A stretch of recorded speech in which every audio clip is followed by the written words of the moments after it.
It's for all the dreamers out there. You're gonna be great.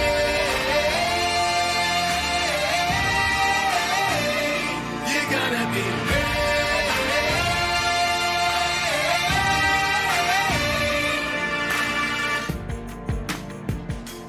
Welcome to the Coaching for Change podcast. As co-founders of Coaching for Change, Marquise and I have been working with college-age young adults for the last 12 plus years. There's a wealth of knowledge and experience that from each of their stories that we're hoping that they can share with us, as they have proven to us over and over again that they have what it takes to succeed and lift up the world around them. This podcast is our opportunity to share those stories with you, to learn, to relate, and to motivate. Coaching for Change is a nonprofit where we recruit, train, and deploy college students in the schools to serve as role models, mentors, and tutors. You want to introduce yourselves today? Yeah. Okay. Hi, happy to be here. My name is Ameerah Battle. I'm originally from Phoenix, Arizona. I'm currently studying or getting my master's in public health at Brown University, and will be graduating in May 2024. Awesome. Nice. Yes, thank you for having us. My name is Leah Artis. My hometown is Richmond, Virginia. My major is public health at Brown University. I graduate in 2024, so this year, and And hi, my name is Azia Johnson. I'm from Providence, Rhode Island. I'm at Brown University School of Public Health, getting my master's. My concentration is health behavior, and I'm graduating May 2024. Since we are here today in the beautiful Spencer Borden Elementary School in Fall River, Mass, with the Fall River Public Schools, thank you to FRPS for giving us the space. We figure we'd start by just reflecting a little bit on the time when we were growing up in elementary school and middle school and learning, like, what was that like for you to navigate as a young student? I don't want to have to go first all the time. okay. Me? Y'all go.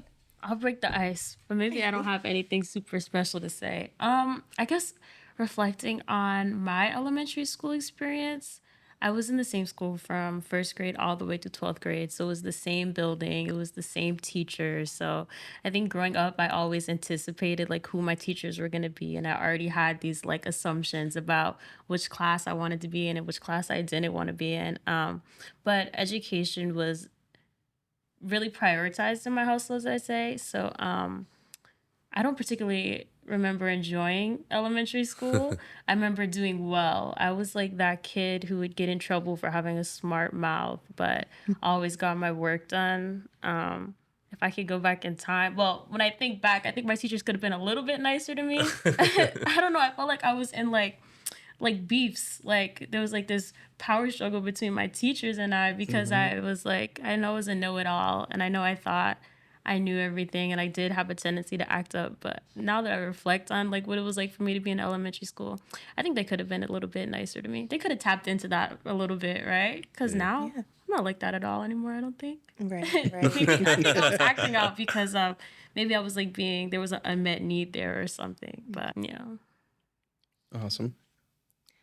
Well, first, I just want to say, like, I completely understand the power struggle. And your teachers probably like saw something in you and they were like, oh, like, she's probably right, but like getting defensive because, you know, people still do that today. But so my elementary school experience, I would say it was actually really fun. Academically, like, you know, just went through the motions. I felt like I had a pretty like close-knit elementary school experience. I'm still friends with a good amount of people that I went to school with That's cool. in pre-K and in elementary school. Like two of my best friends, they actually recently came to visit and I met them in elementary school. Nice, that's awesome. So it's I'm very blessed to say that like that was kind of the start of me learning how to like build relationships with people and valuing like close relationships, because I know how much of a blessing that is. So like academically, school was easy for me. I felt like I was I felt like sometimes I was so smart that it would get me into trouble because it was like I would hurry up, finish my work, and then I would want to like play with like other students who were still doing work. So sometimes my teachers, instead of kind of like shaming me for it or like getting on me for it, which sometimes they did. Sometimes they were like, stop talking. But other times they would like give me a book to read or like just something to do to occupy myself. So that's how my experience was academically. Awesome. Mira? Okay. Yeah, some similar situations that we have here. So from Phoenix, Arizona, and my elementary school was K through 8th. So literally the same group of people from K through 8th. And it's just seemed, excuse me, it was just interesting to see kind of how like people change over the years, whether it's like family circumstances and stuff like that. But kind of like what Leah was saying, I was the girl that would get my work done. I was super smart, but I was a social butterfly. So no matter where you put me, that teachers try to have seating charts and stuff. No matter where they put me there, I was always talking. Like I remember one time in 2nd grade, they moved my desk to be at the teacher's desk, so I wouldn't talk. But I'd be like, it's so boring over here. But yeah, elementary school was a time kind of like what Asia was saying. Most of my teachers were predominantly like Mexican or Hispanic and white. I think I got my first black teacher, I think in 3rd grade. And I kind of felt like they kind of took me in my wing, underneath their wing as far as like, oh, what does it mean to be like sit lady like or different things like that. And that was just like a transitional time for me in 3rd grade. A lot of stuff happened. We're not going to get into that though. And at that time I was like, okay, education was also pushed heavily in my family. Most of my family members are educators. And so I was like, okay, always been pushed that education is important. Coming from like, my mom is a 1st generation college student and like my grandparents were like a meat cutter and stay at home mother. So it was just like, okay, education can take you far. Education is the way to go. And so like when I realized that, oh wow, like I am smart and I can do something like education, and I also dance. That was like my heart and soul. Been dancing since I was 5. Still dancing to this day. Nice. And it was always like, if you don't do your schoolwork, you don't get to go to dance. I'd be like, oh, no. So education was very important. Nice. So, I mean, right off the bat, there's been a lot of talk about the change that takes place, especially in middle school. And I'm guessing that going into high school, that just kind of continues to increase, even staying in the same school for the whole time. There's a lot of change that happens over those years. I'm curious to hear kind of more about that. Like what about the change was the hardest for you? And how did you try to navigate through what was going on? Ooh, see. I can start Yeah, if you go like, for it. because Like, I I'm like, can't. yeah. So, the in like the Phoenix Union like high school district, there's like feeder schools into like from the elementary schools, and most of the people I was with from K through 8th also went to the feeder high school, and I was like, I don't want to see you people again for another 4 more years. No harm, no foul. But I was like, I want something new. And I went to a different high school where only one other person from my elementary school class went. So it was a big change for me. That was a feeder school for a different area in South Phoenix. And so I came in like knowing only one person. I knew nobody. And I remember feeling like my first week, like, oh, I should have went to the feeder school. Like I missed like my friends, but it was just like, my mom just reassured me and was like, no, like this change is uncomfortable, but it's going to be well. And so I dibbled and dabbled in different things, although I was still dancing. I was an honor student in high school. I did track and field all 4 years, so that's how I like met some more people. And I remember like trying a Pacific Islander dance club and National Honor Society, and just making my way through. And like now I think about it as like me knowing only one person. I went all the way my senior year. I was student body president. And so Wow. it was just like, wow, if I wouldn't have left the familiar situation, I would have never grown, and that would have never wanted me to want to leave Arizona to go to college. So it was a great transition. And I felt like I have like little friends from different cliques and different groups, and you know, the theater kids, student government kids. Like, I knew everybody, got to meet everybody, and Yeah. just build relations. And so, That's awesome. And as you like from knowing one person to getting involved with all these activities, like what was it that like really helped you break out of your shell to embrace the newness? yes, because I was very shy, very shy, and break out of the shell. I think it was probably doing track and field because like kind of like, you know, they separate the honors kids and me. Although my high school was predominantly like Black and Hispanic, I was mainly the only like few Black people in like my honors classes. And so it was just like, okay, we have the education part, but I was like, I want to meet people outside of like my honors class.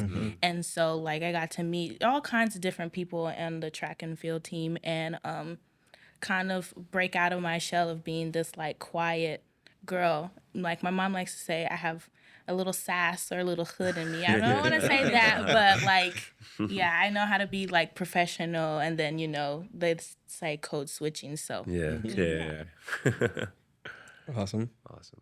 Yeah, so the transition was, I wouldn't say it felt like it was a big deal going through that change, but what I will say is in middle school, you know, as people do, they tend to form cliques. And so in middle school, it seemed like those cliques were established like the first day we went in like sixth grade. And so I guess I ended up in a clique that they were my friends and they were cool, but we just didn't have a lot in common. So I just kind of rode the wave with them for all 3 years. And then there was another group who I really enjoyed. Like whenever I was around them, like they made me laugh. Like it was really cool. But I was like, oh, they have their group established. Like I don't want to impose. So in eighth grade, so two of my friends that I had known like in elementary school, they were a part of that clique. But you know, I would like just talk to them and not really like we would all go out. So in eighth grade, I was in band and they all wanted to do marching band. I didn't really care too much for it, but since they wanted to do it, I was like, I guess I'll go ahead and do it too. And so summer before high school, we had band camp, and it was very, made a lot of memories. Hold on, sorry. We made a lot of memories, but I would say that's when I really started coming into myself because my friends were very involved. Like my best friend, she was a cheerleader and she did band. I don't know how she did it because, you know, we had to cheer and play an instrument while they were playing football. But so that was like, I was really starting to hang out with people who had like-minded, or they were like-minded, and we had the same mindset. And so it was nice to go from like one group where I felt like they didn't understand me that well, and sometimes I felt like they didn't like me, but then like feel welcome, feel encouraged, like we had the same growing up experience. We could relate on a cultural basis more. And so honestly, I would say the beginning of high school is when I really started understanding, one, what it means to be Black, but also like really the importance of embracing the Black experience or my culture. So yeah. Middle school is like you're dealing with just the social pressures, gossip, and looking cool and feeling cool, and then I think high school is when I at least started to realize that like I'm not here to impress other people. Like that's when you can start to like actually embrace yourself, because I feel like I wasn't like unapologetically Black until I was in high school, because at that point it's like you don't really care, like at least for me, like you like what you like, but I know middle school you're like so influenced by like what other people have to say, and it was like Yeah. even when I work with like the middle schoolers now, like things happen, like they squabble back and forth. And I know it's not the end of the world, but I know to them it is. Like it really It's was heavy. that serious. Like you Yeah. feel like you have no other option to do something or say something. And I'm like, it makes me a lot more charitable when I'm dealing with the middle school because I know like how life or death everything felt. But looking back, and at least it clicked when I was in high school where it's like, I don't care anymore. Like I'm Yeah. just gonna Yeah. be me and do what I have to do. Can you guys talk a little bit about what helped you keep taking steps and exiting your comfort zone to keep going? Do you want to go No, first? go ahead. Oh, Yeah, okay. yeah. I guess I would just jump too quick because I feel like I always get in uncomfortable situations and it makes me grateful in the end. But just kind of like remembering what like my overall goal was or still is. So I have been wanting to be, like I said, I was into forensics as a child and I was like, oh, I'll be a forensic science technician. Is it And because then of CSI? no, forensic files. Okay. Criminal Minds, yeah. And I was just put on my head like, okay, I want to go to HBCU. So first person in my family to go to HBCU, and now my little brother's at an HBCU.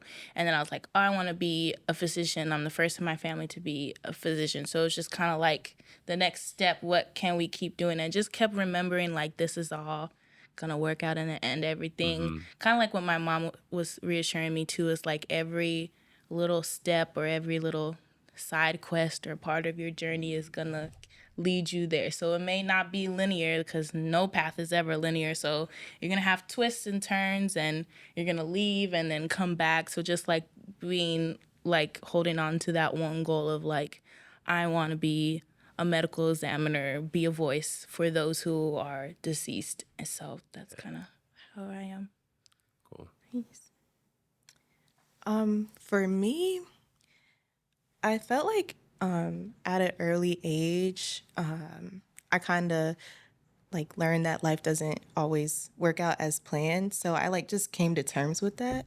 But also my personality is kind of stubborn.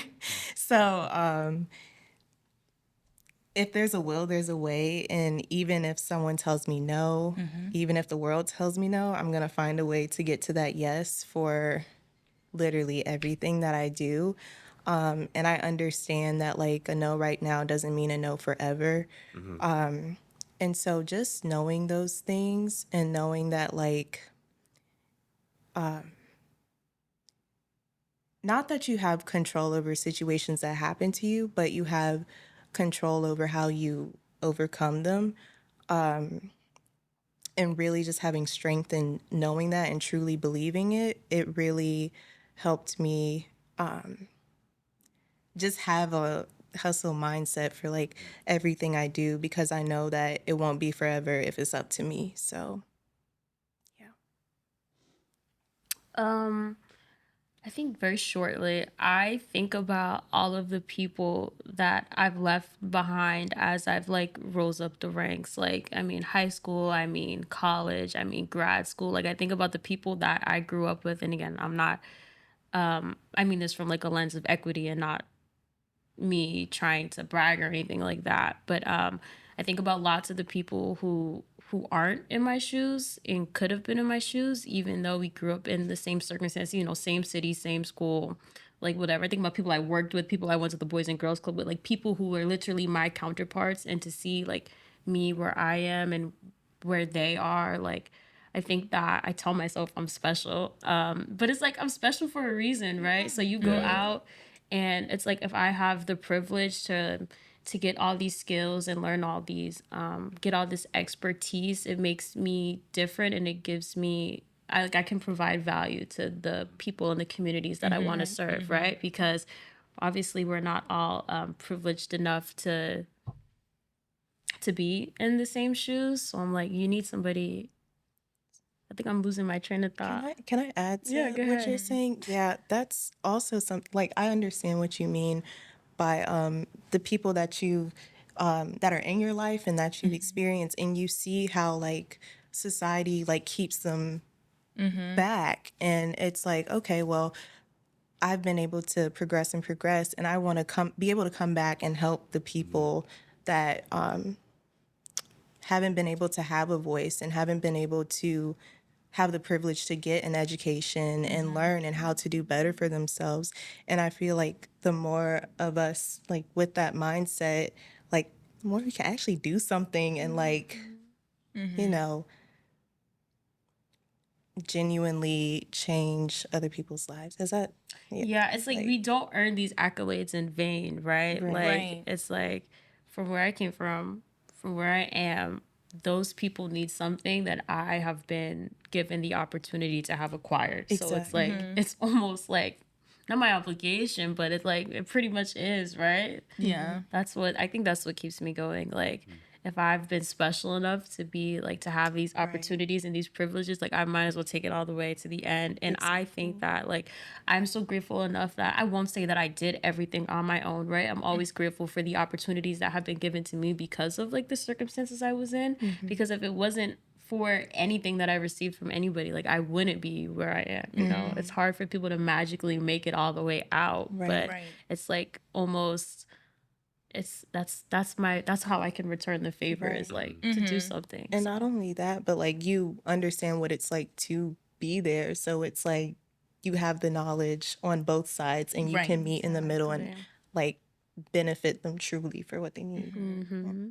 And just even adding to like kind of like what you were saying, Asia, about like where you have been and like where you are now, just like thinking about it too, like where my grandparents were at my age or where they were when they were my age, and just thinking like if it weren't for them, like I wouldn't like be here, and like just other community members, whether they're like your play aunties, play cousins, like it was really a community, and they like want to see you succeed. Like they're putting all their resources and things that they know about to like push you and want you to be. So it's like, okay, I'm doing this for them, and I want to come back and give back Right. to like Exactly. community. So Exactly. Yeah, that's something we both just missed. That you're right, because it don't matter if there's an article out or there's a video out, but I just like somebody sent something to me and they're like, oh, I'm just so proud of you, and I'm crying and I'm sobbing and I'm like, oh, it makes me feel good that I make other people feel good. Right. You guys just said something that like sparked something with me because like my grandfather had a third grade education, dropped out, picked cotton, moved to Detroit to work on the cars. cars and Yeah. My mom, first, similar to you, first gen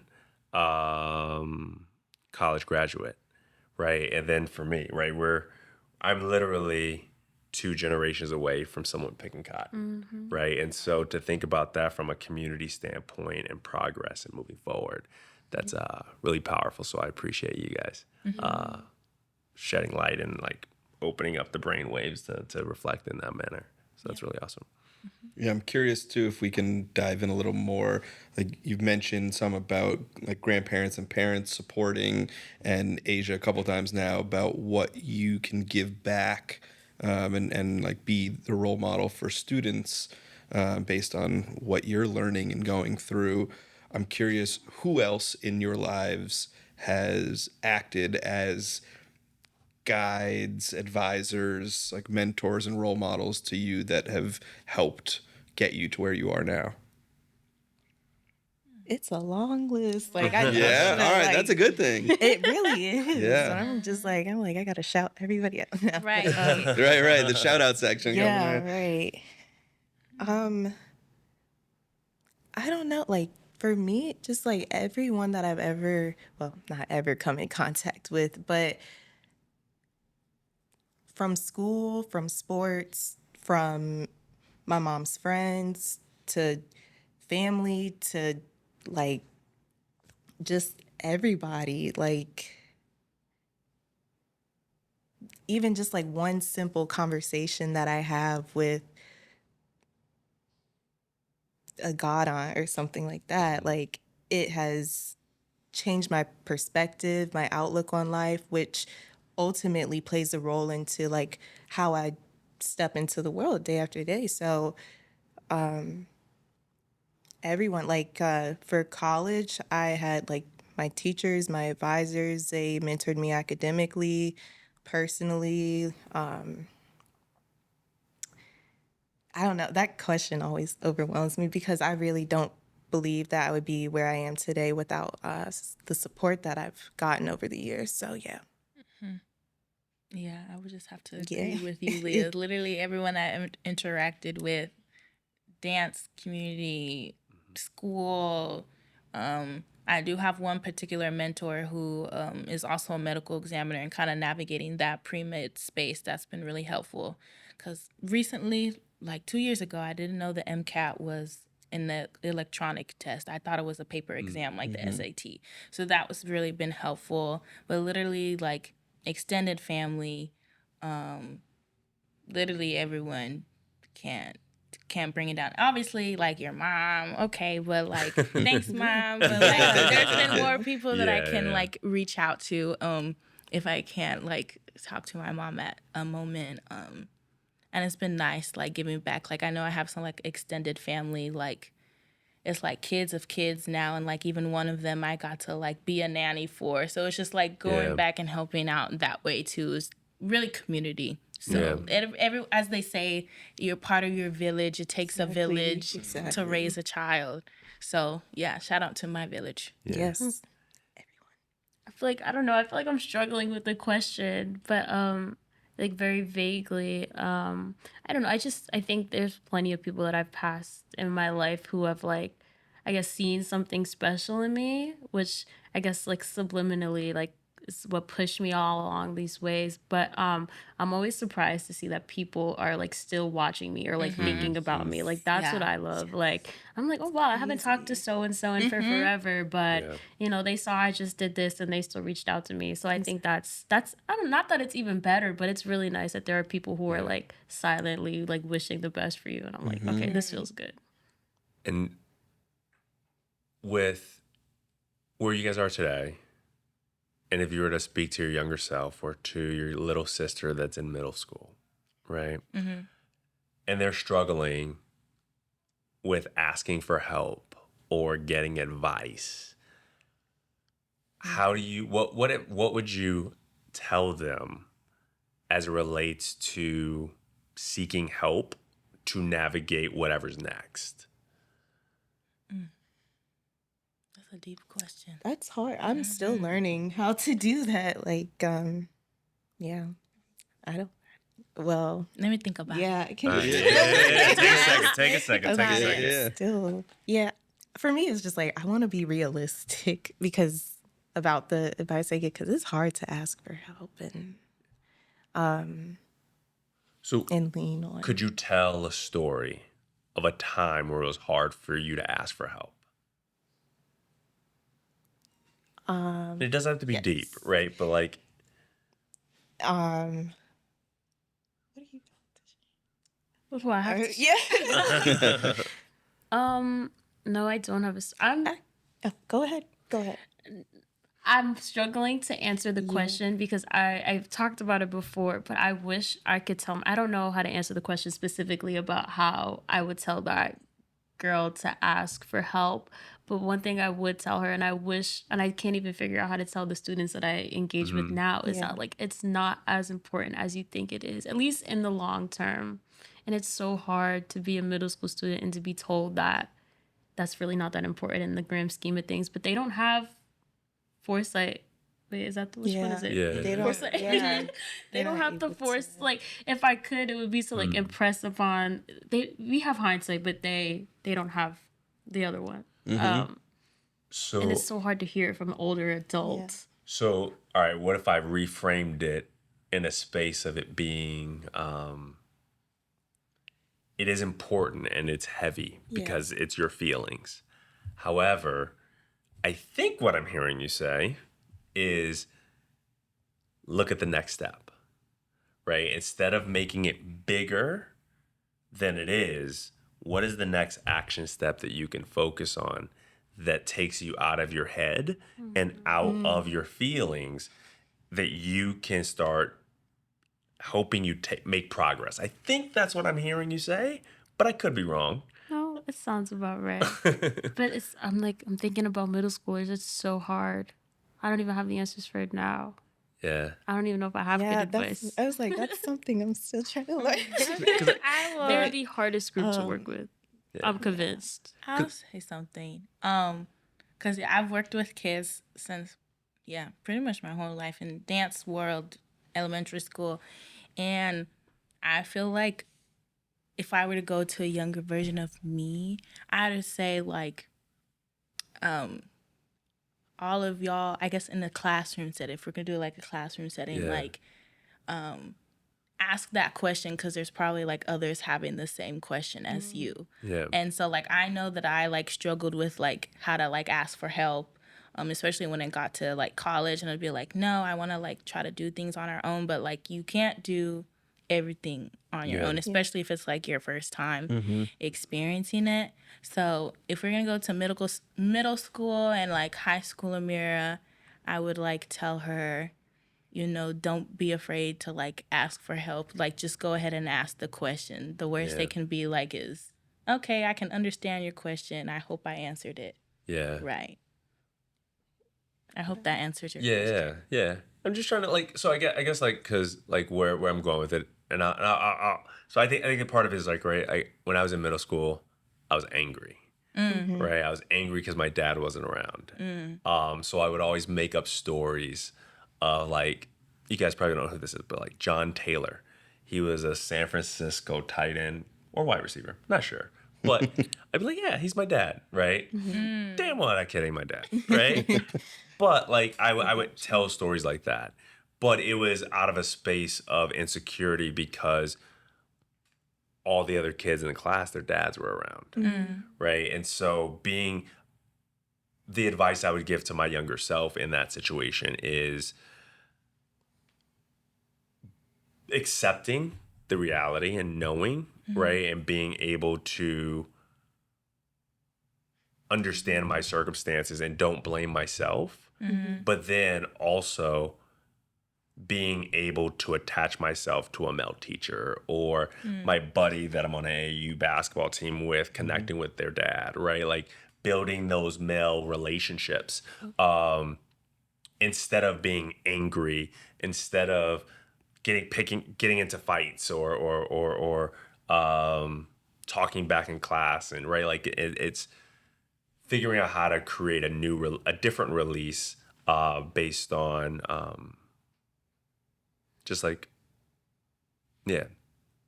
just trying to find solutions rather than like letting it like fester. Yeah. Okay. Well, I guess to answer your question, then if going that direction, it was dance. Like, I remember like confusing time and like trying to do 50-50 parenting time. Like, my dad was physically there, but it was just like, okay, we're here for the weekend, and then you go back to your mom's. So it was just like a lot of confusion with that, being insecure with like my appearance too. Just like very sad girl. I don't know if I was depressed. I don't know. But yeah. And like my mom said she didn't understand. She would be like, oh, it's ironic because she's a therapist. So it would just be like, no, Ameerah, you're just my moody blue child. And I'm like, no, Mom. But I remember one night where it was just like overwhelming. And I was just like, I just want to go dance. Like, I don't know why I was crying, but my mom was like, let's take you to dance. And I think at the time I only was dancing maybe 2 days or 3 days out the week before crazy scheduling. But yeah, I remember one night it was my mom was like, we'll just take you to the dance studio and you can dance. So it's just like, was there. I don't want to cry because I specifically remember that night. But I've been trying not to cry. yeah, I'm trying not to cry. But I specifically remember my mom being like, okay, let's go to the dance studio. I'll drop you off. Be there, I guess, as long as you can. And I just danced. Yeah. I don't want to cry. But yeah, it was just, dance was a very big part. Like I said, I want to feel most confident, feel more creative. And it was just like, I don't have to talk to anybody. I don't really have to see anybody. I can just dance. Yeah. So yeah. Thank you for sharing. I feel like a lot of everybody needs help in some capacity, but as far as like big themes like that, it's really hard to ask for help because a lot of times, especially like in the Black community, when you do ask for help about processing emotions and feelings, it's not often that someone's there to really help. So, as far as like advice that I would give to my younger self is like, you're in this world, everybody is in this world trying to figure it out. So I would tell myself, like, just as much as you can, just be you, be authentic, because everything can be going on. And if you're also not being true to yourself, it just makes everything fester a little bit more.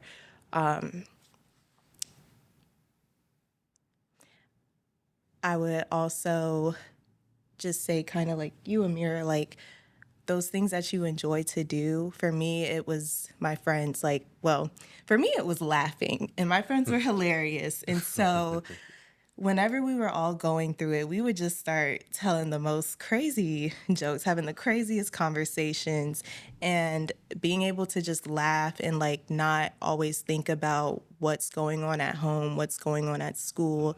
It was nice to just lean on each other and laugh. And the time where I felt like I really had no one, like friends and sometimes really.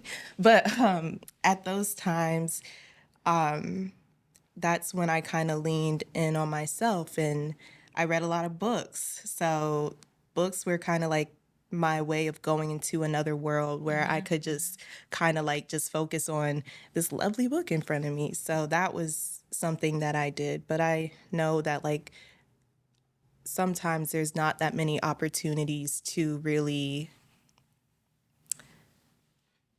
be authentically you in a vulnerable manner. So, and I know that especially in middle school, a lot of kids don't have that opportunity. So, lean on what you love and know that like your authenticity is what will keep you sane, but also keep you different, and hopefully in the end play a role into society, like having a bigger mind, an open mind about things. And yeah. So Those are also beautiful. I think from the perspective of me, who I am today in 2023, I like what I really want to say insensitively is just it doesn't all matter right now. It's not as big as you think it is. But I'm not too sure if that would have been convincing to middle school me. Like I know that then I wouldn't even imagine where I am today. I don't think I knew or understood myself back then. Because I would say something like, this doesn't matter now because in the future you're gonna da da da da. But I don't even know myself well enough then to have said something convincing enough to be like, okay, this is all worth it. This is the push through. But I would just assure myself, like, I promise you it gets better. We do something great. But back then, I wouldn't even have any clue what the star in the sky was. It was just like just pure faith. Just like, I promise Asia it's gonna get better. Just listen to me. that's Right. really it. Just like I mean, like, hold on. right. But add a little bit more, Asia, because kind of, thinking about it, it'd be like, kind of I think what you said, Marquise, about thinking about the next step. So, like, I worked with, like, elementary school at one point, and, they would be like, oh, this homework, I don't want to do this, da, da, da. And then I would ask them questions about, like, what do you want to do when you grow up? And kind of, like, open up their mind. Like, ask them questions and have them tell me. And I'd be like, okay. So, like, I remember working with one student, they said that they wanted to be, like, I think a football player and do all these things. And so I try to bring it in the perspective. I'm like, that's a great dream. Yes. But remember, to think you got to get to that dream, you got to go through school. You got to get good grades. So kind of just being like, oh, yeah, I don't want to do English, or I don't want to do my reading homework. But it's like things are fundamental so that you can reach the dreams that you're telling me. Because it's like, you're telling me this great story, this great dream, and I want to see you succeed. But it's like, do you know really the steps to get there? So kind of like not at all that it matters, but maybe thinking like, okay, tell me a little bit about what you want to do. And how can I kind of shape it so that you can see where this perspective I'm seeing it from? Yeah, that makes me think that's what maybe I should have told myself is it's time to look inward. It's time to Because I guess I didn't have anything fueling me for a really long time, especially not in middle school. Like, I wasn't that kid who had like a dream career, a dream job. For me, it was get good grades, get good grades. And I would have emphasized to myself that there's more than grades. Like, this is an opportunity to experience. And I feel like I missed out on that a lot. So thank you for the advice. No, I like that a lot. There's like that theme of authenticity, I think really resonates, especially with me. And I think even hits on a little bit of Asia. I believe what you're saying about like, don't take what's happening right now too seriously. It doesn't really matter in the end. My head always goes to like my experience in middle school and high school, especially, is that like being cool and trying to be popular and like looking the part mattered almost more than anything else. And that in whatever next stage is actually mattered the least in long term. But had you told me don't care about those things you care about, I would have been like, all right, clearly you know nothing. This is what How do I not? you know, like that. I know that would have been my reaction in the moment. But as you're talking about like owning your authenticity and like figuring out, you know, what is it that you really care about in your interests in who you are or what you might want to be, I see that as like the advice of just like find any older person, whether it's an older kid in the neighborhood or somebody just at the next stage or an adult that happens to be really passionate about something that you think you are, and just go connect with them somehow. And because I know that I love to try all kinds of different things, but I would never go all the way into them because I was afraid it wouldn't make me look cool. And so like I loved basketball, even though I wasn't the best basketball player around. There are other ways to be involved, but I was afraid that if I got involved in a non-traditional way in basketball that wasn't being the star of the team, that might make me not look cool. Or being in drama, like I could dabble in some plays, but if I became a drama kid, like that might not make me look cool. Or Troll dance or any of those things. But like, I was thinking that. you know, Yeah. right? But like if I just found the older person or adult that really liked that, I might be able to connect and understand what it means to navigate that space of following something that I loved. Which I wish somebody had told me. And I know, unfortunately, if my parents had told me that, which maybe they did, it wasn't going to land the same. Like I needed somebody outside the fam to say it to me. But yeah, that's a message that I'm getting from all three of you, which I love. Yeah. But yeah, I mean, in wrapping up the session, we've kind of asked other groups this as well. Curious, what is one or two things that you feel like you might need in order to succeed to get to your next step in the moment we're in? Okay, I'll try to like talk fast, but so what I would say I would need right now is to really slow down and not try to do everything. For my whole life, really, like I have been running like high speed, like I want to be in this, and I can do it all. And I've been telling myself that since like the beginning, like I just wanted to do everything. And for the past 6 years, like freshman year of college till now, I've been really running, like as far as my career, and just not taking breaks. And so recently I reached a point where it actually severely started impacting my physical health and my mental health. And I realized, and I was trying to prove to myself, like, I can do everything. I can do it all still. And I found out recently that that is not the case.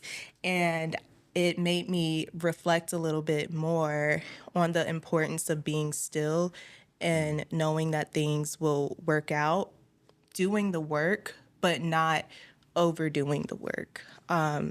Being realistic about my goals and my expectations, understanding that I don't always have to be resilient, and I can take a moment for myself to like really relax and really just analyze things before I jump into them. So right now, being patient and accepting the fact that sometimes it is okay for life to take you by the reins instead of you taking life by the reins. So that's something that I'm really starting to learn. And it's honestly been giving me some peace about my future successes. So, yeah. I'm actually glad you're learning that right now. Yes. That's awesome. Yes. That's really good. It's a big lesson. I have no clue. Because you said some good things. I was like, dang, I can't say that now. But I just to add the importance of like rest because, yeah, like I said, I was heavily involved thinking I could do everything. And it's like, no, you can't. You can't do everything, Ameerah. So knowing when to say no, I think too, because like a lot of opportunities, I'd be like, oh, can you do this? Can you do this? And at the time, I'd be like, yes, yes. And then I'd be like, oh, I scheduled 3 things all in one day. So like knowing when to say no to certain things, commitments, knowing when to rest, kind of like when COVID hit, and like Leah had shared, just like doing everything, always on run, and it was like, whoa, take a step back and be like, oh, the world isn't moving that fast. Yeah. So, yeah, rest, learning when to say no, and taking risks. Okay. Taking smart risks Smart when risks, it comes there you to go. Yeah. like different things. I'm like, okay, if, like I took a risk coming to grad school. Like, Yeah. I resonated with what you said in the very beginning, like slowing down. But like I think I need to take more time to figure it out exactly what it is I want to do. I think very broadly I do now, which is great. But I think maybe like the opposite of what you were saying, like you're trying to stop yourself from dabbling in so many different places. But for me, I want to continue collecting experiences so I can understand what I do like and what I don't like and what I want to do and what I don't want to do. Because I wish my goals were more specific, right? Like what I want to do. It's not as clear as somebody who knows exactly what their career title and job and organization is going to be. So I'd like to take some time to just explore what it is I enjoy and what I don't. But when you said slow down, like I think I need to look inward, but also not spread myself so thin, like what you were saying, Ameerah. But I definitely think there's a lot that I still have to learn in terms of myself and what I'm going to end up doing or being. Yeah. No, I mean, I just want to thank you guys for coming today and being vulnerable and sharing your successes. You guys are truly amazing, and keep up the great work, and Black Girl Magic, right? Yeah, thank you all so much. This episode was awesome. I'm really excited to share this with the world and hopefully keep you all involved in the Coaching for Change network, whatever that looks like. You always have a place here and your message is worth sharing. So I hope that you have more opportunities to share what it is that you have to offer the world and the experiences and what you've learned so far. So it's awesome. For anyone that's listening or watching, if you'd like to learn more about the college students we're working with and the organization of Coaching for Change and what we're doing in the communities to help bring college-aged young adults who are successful like Azia, Leah, and Ameerah to make an impact, to make a difference in local school systems, please visit www.c4cinc.org. Reach out to us and get involved. There's lots of ways that we can help lift the mission and make a difference for more people. Thank you for watching, listening, and being with us today. You're gonna be great. This podcast is presented by Coaching for Change, empowering college students to ignite change in the next generation. A special thank you to our inspirational podcast participants for sharing their stories with all of us. to the amazingly talented Trey Mutava and Mutava Music for the soundtrack to this podcast, to the Fall River Public Schools for donating the space, to Rowan Edwards for filming and editing this podcast, and of course, to you, our listeners. To get involved with Coaching for Change or make a donation to the nonprofit, please visit www.c4cinc.org or find us on social media at Coaching for Change.